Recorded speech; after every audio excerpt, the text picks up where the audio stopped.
Hello, lads. I'm back. It's Wednesday for the predictions. Not in quite as shitty of a mood as yesterday, but it's still not a great week. As someone was so polite to point out in the comments of my last video about an hour ago, Terry's out. Thanks for pointing that out to me like I didn't fucking know. God, lame, man, the audacity. But yeah, we're back. Week 9. Really getting to it. There was 2 trades that happened this week, one of them today, one of them yesterday. They both involved one of the 1-7 guys, so officially panic mode for some people. Funny enough, I thought it was going to be Scott trying to bolster his lineup going into the playoffs, but it was me and Thomas, so we'll look at those trades real quick. All right, so this is the one between Thomas and Hayden. Hayden sends Bucky Irving, Calvin Ridley, and Kirk. Kirk got dropped. Calvin Ridley's a nothing burger, so it was essentially Bucky for Marvin Harrison Jr., RJ Harvey, and Tootin. It was essentially a Bucky Irving for Marvin Harrison because unless something happens to ETN, Tootin's not playable, and RJ Harvey's on Hayden's bench. He's not really playable as of now either. Who knows? That might change. I see why Hayden did it. Bucky looks like he's going to come back earlier than I thought, but Hayden can't really afford to wait that long. Fair play. This could be very scary if Briggs gets a healthy Bucky going in the playoffs. And then this is the trade between me and Sutton. I get Ladd. I send Etienne and Christian Watson out to Sutton. Both of Sutton's running backs were on bye this week. I think that's why he did this trade. Gotta get a win. He had some not good but playable wide receivers, I think is the logic. And when I texted him about this trade, he had a running back that was projected 0.2 as his only running back. So I see why he did it. Obviously, it benefits me more than it does him, but he's in a position where if he doesn't get a win here soon, he'll be doing the mirror mile. So had to be done. I'm glad it happened. Oh, everyone's trying to veto. Suck my dick, dude. It wasn't collusion. He sent me this trade. I sent him a couple different trades, and then he countered with this one. It was his idea. Fuck you guys. Fuck you. I hope Sutton wins this week. All right. Speaking of Sutton, we're going to start with him and Cal's matchup. Sutton has not set his lineup yet, but he's going to plug in ETN and who else? Singletary, I think, for Saquon and Breece Hall, and then he'll probably have to plug in Rashid Shaheed for Terry. Cal's still going to be a huge favorite after that happens, but not as huge, obviously. Sutton's team is down in the dumps, dude. I mean, without Barkley and Hall this week, those are his only 2 good players when Terry's out. Now the Ladd's gone. ETN will be there. He's got a good matchup this week, but it's probably not going to be enough. Bo Nix against that really, really good Houston defense is going to be brutal. And then you look at Cal's team, and it's just a better product, I think. Cal could lose. He choked a big game last week against a team with a lot of people out. But, yeah, Cal has Igbuk on bye. He's got Pacheco on the bench, which is fair. Pacheco got banged up. Not a good fantasy option anyway. Just not excited about Cal's team here, but less excited about Sutton's team. Cal getting to 5-4 would be huge, especially right after he deemed that he was a low-key dark horse for coming in last. Like I said last video, just brain-dead shit out of Cal here. Just absolutely brain-dead shit. With that being said, I hope he loses, and I hope he falls all the way to last somehow. But he's not going to. I got Cal here. Poor Sutton. Yikes. All right, the other matchup where no one's set their fucking lineups yet. Guys, we have a football game tomorrow. Set your lineup. It takes 5 seconds. Also, not to go off on a tangent, I woke up this morning and nobody did anything on waivers. It was me, it was Briggs, and I think it was maybe like Hayden. Nobody else put in a waiver at all. What are we doing here?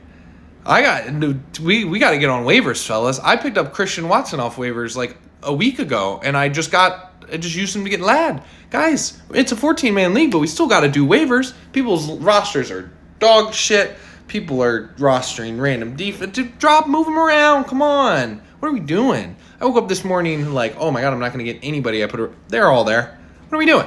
Anyway, like I was saying, Scott, let's see. Scott's a big underdog right now, but he still has Cam Scatterbo in, and he's got Marvin Mims and Xavier Hutchinson. That's not going to go into the week. He's got London, who is day-to-day, looking like he's going to play, and then he's got Devontae Adams. So those will plug in for the wide receivers. He can move Achane to RB1, and then I think he has Jacoby Myers on his bench, who he can plug into the flex. But yeah, Scott's probably, it's going to end up being a close projection. Pouchon has no Evans or A.J. Brown. Evans is on the IR. I think he's probably a drop at this point. He shattered his collarbone, I think. I don't know. But Pouchon already has Cedric Tillman in his IR slot. That feels like an absolute just waste of an IR slot. But whatever. This is going to be a close one. I do like Derrick Henry against Miami, although Miami looked pretty frisky last week. I don't think they're going to against Lamar and Derrick Henry. Warren and Downs against Pittsburgh. Pittsburgh defense is not historic. It's looked downright bad. And Olave against that Rams defense. I am going to pick Pouchon here just because I hope Scott's team starts sliding.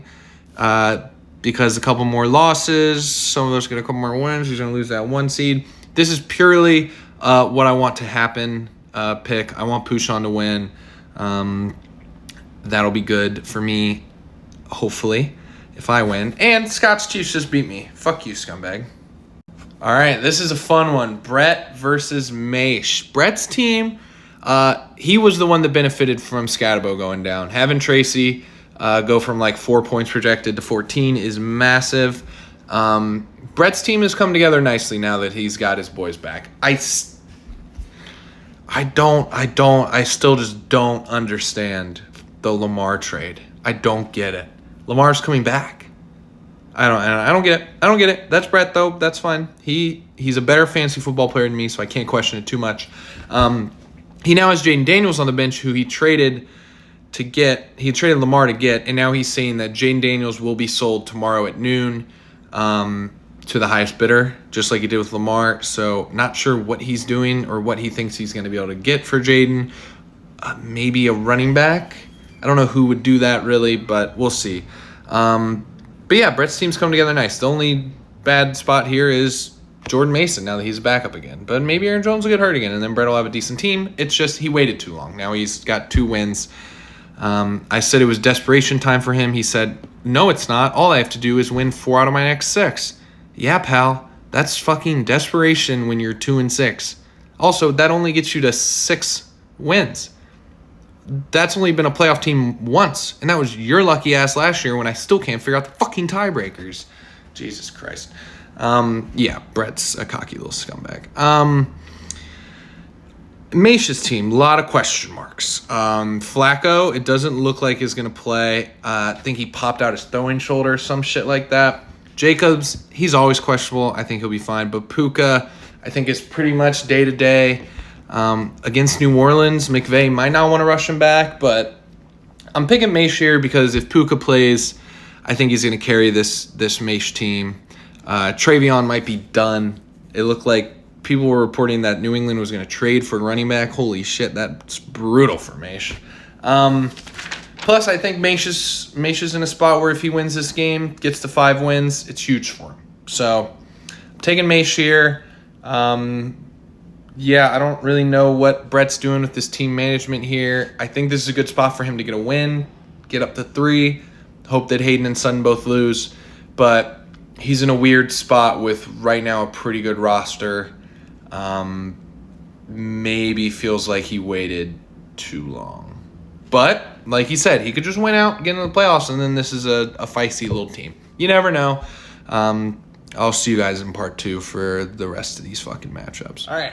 4th matchup here, we got Ish versus Clay. Clay, he gets Lamar back. They already said Lamar's playing. He's playing against a really shitty defense. I know a certain underdog this week who really wishes he had 23.4 points projected by his quarterback. And then Clay's he's got McCaffrey with a great matchup. Stevenson, I think, is hurt. I don't know if he's going to play. I don't know who Clay has to plug in. And And then Bowers and Pitts, I think, are both pretty much good to go. I think Carroll already said Bowers is going to play.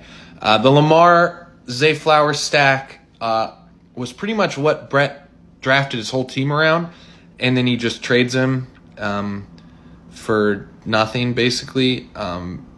It was at best a lateral. I still don't get that trade. I don't fucking get it. Yeah, and then for Isha's team here, Swift didn't practice today. Straight up didn't practice. Njoku's on bye, but Theo Johnson's good. The real sketchy part is Kyler Murray. I don't know if he's going to play, and holding your quarterback until a solo Monday night game feels absolutely horrifying. I'm not going to lie. You almost can't. Unless we hear some change from the Cardinals soon, Ish basically has to change. The problem is he has Tua on his bench who plays Thursday night. I don't know why he did that. You're going to have to find some like Sunday option because you can't start Tua for no reason, but you also can't rely on an injured Kyler. Ish is in a real bad spot. With that being said, I am picking Ish. Swift is always questionable. I don't like that he didn't practice, but if he plays, you can't afford to even think about benching him. That Cincinnati defense is so bad. They gave up a 40-burger to the Jets. JSN is going to torch the Commies secondary, absolutely torch them. He might give Bobby Wagner just a heart attack while he chases him. It's going to be ugly. Those are my main reasons here. I do like Lamar and Zay. I don't feel good about Romeo Dobbs. I don't feel good about Stevenson. And Bowers has not been good when he's played. That Jacksonville defense flies around. They get a bunch of turnovers. Bowers might get smothered, especially with the lack of options that Geno has and how ass Geno's been. And Pitts is up and down. You never know. Also, probably wouldn't start the Chiefs defense against Josh Allen. That feels crazy, but they are a good defense. I'm going Ish here. Good luck figuring out what you're going to do with Kyler. That's going to be brutal. Here's a fun one. I'm saying it. Matchup of the week. Rob versus Hayden. Former roommates. Possibly former lovers. We might never know. So a lot of tension in this matchup, we'll say. God damn it. Fucking idiot. I'll just get to, I can't pick Hayden. I think he's a favorite for a reason. I think he might win, but just out of principle. I can't pick Hayden. Oh my God, I've picked him so many times. I'm done until he wins. I'm going with Rob. I do think Hayden might have the better lineup as we come into it, but as of this second, Rob's team is better. I will say, Sam Darnold, great play. Love that play. Commies defense, ass. Rob's team is pretty solid, except for that RB2. I thought he was going to make a move for it. It seems like he'll probably just wait Hampton out at this point, especially if he wins this week, gets up to 6 wins. But we're just going to have to see. My line's open. So he's got Hampton out, Ayuk out, Godwin out, and Baker all out. Hayden's got Goddard, Kupp, and Harvey on his bench. Nothing much moving the needle there. Rob's got JT, who's been fucking awesome, and I don't foresee the Steelers' defense bottling him so much that he's not awesome. They might play him okay, but he's going to get his. What scares me about Rob's team is, will BTJ and Rome even play? BTJ, they said he was in a harness this week. He was in a harness at practice today. I don't know what that means. Didn't look into it any further because we don't do research around here. Well, I do, but whatever. And then Rome didn't practice today. Scary. However, Rome is like Swift. If he's playing against Cincinnati, and he's probably going to have a fuck ton of points. That's why I like Rob's team. I like the potential of Rome playing. Hayden, I think you got unlucky with Worthy. He was hurt a little bit during his Rashee Rice window. Now Rashee Rice is back. He's not that valuable. Wan'Dale has fallen off. Wan'Dale? Whatever. Wan'Dale Robinson has fallen off a cliff after a couple good games. You got Marvin Harrison for Bucky. He's going against the Dallas defense. If he doesn't do it this week, he's just not going to do it. This will be make or break. And he's got Gadsden. So Hayden's team's looking solid. Warren will be fine. Purdy might not play, but I'm going Rob here. I think this is another good. If Rome and or BTJ don't play, this is a very good spot for Hayden to get a win. He really badly needs it. Go Rob. All right, second to last matchup. Rag, a favorite against Briggs. Rag at 3-5, Briggs at 5-3. I will say it. This is a must-win for Rag. If he loses this week, his season is over. I'm calling it. Rag's team is very good. He's got Diggs on the bench. He's got Stroud out. Thank fucking Christ. He's got Aaron Jones on the bench. And then Thomas has Hurts and Bucky on bye. And he's got J-Mo and DK on the bench. Thomas's team is looking pretty solid this week. I just don't know if you're expecting another Troy Franklin game, especially against Houston's defense. That's what scares me. Amon-Ra and Addison going against each other. Do like Sharps against Washington. That feels like a touchdown at least. And then for Rag, Stafford against New Orleans feels fun. Kamara against the Rams feels significantly less fun. Kamara's been horrible. Javonte against Arizona will be great. I'm sure Jettas will be fine. And then McBride against Dallas. Is that 8? God damn. I didn't even see that. McBride is projected 18.68 points. Jesus Christ. I know Brissett loves him. So if Kyler's not playing, that might even go up. Dallas's defense stinks. Yeah, I am picking Rag here. Thomas, I like your team, and I will almost guaranteed be wrong because Rag has some weird bad luck this year. But I like Javonte against Arizona. I like McBride in that game too. I like Keenan Allen maybe against Tennessee, although I hope all the targets go to Ladd. Anyway, yep, going Rag here. Close game. All right, finally, ending with me versus Makozy. I am a big-time favorite. Lineups are set except McLaughlin, so I'm sure that'll shift to like me being like 55-45 maybe once he gets McLaughlin in. I also probably should not. I got to get a different defense. The Vikings defense is not what I need. So I'll change that. But I have Devontae Smith and Harold Fannin on bye. Makozy has Wilson still out. Not sure if Nico's going to play. He's got Wilson in the flex, but he's going to surely change that for Debo, especially with Terry out. I think Debo's predicted like 15. I'm taking myself here. I think this is going to be closer than we think because he's going to get a kicker. He's going to get Debo in. But I really like Vidal against Tennessee. I like McConkey against Tennessee. And I like Jamar Chase against Chicago. The Bills guys could go either way. Allen normally has pretty good fantasy games against the Chiefs. I don't remember exactly how Cook normally looks. And unfortunately, I have to start Jonnu Smith and J.K. Dobbins. Normally I love J.K., but that Houston defense, I said it like 5 times this video, is sick. Genty, the Raiders guys are horrifying. I don't know. That team sucks. Chuba Hubbard is officially RB2 going against a good defense. Nico might not play. Rashid going against a solid defense. I just don't know. I'm picking myself here. I still think Makozy has an okay team when everyone's healthy. He's just got to get his boys back and pray that Rico Dowdle gets hurt. So, yeah, here are the predictions. Obviously, pick myself, pick Rag, Cal, Rob, Ish, Mason, Puchon. A couple of these are logical, but most of them are just kind of who I want to win. No offense to anybody I didn't pick. This will be an interesting week. If one of the 1-7 teams wins and the other doesn't, that'll be very scary for that loser. And if Scott loses again, one of those 5-3 teams is going to be only a game out of the 1 seed. It will start heating up. Like I said, tomorrow's game not great, but the rest of the slate looks better than last week. I'm excited to watch some football. I'm excited to lose to the Seahawks. Scratch that. I'm excited to get boat raced on Sunday Night Football by the Seahawks. I hate primetime games. Fuck. See you guys Tuesday or whatever.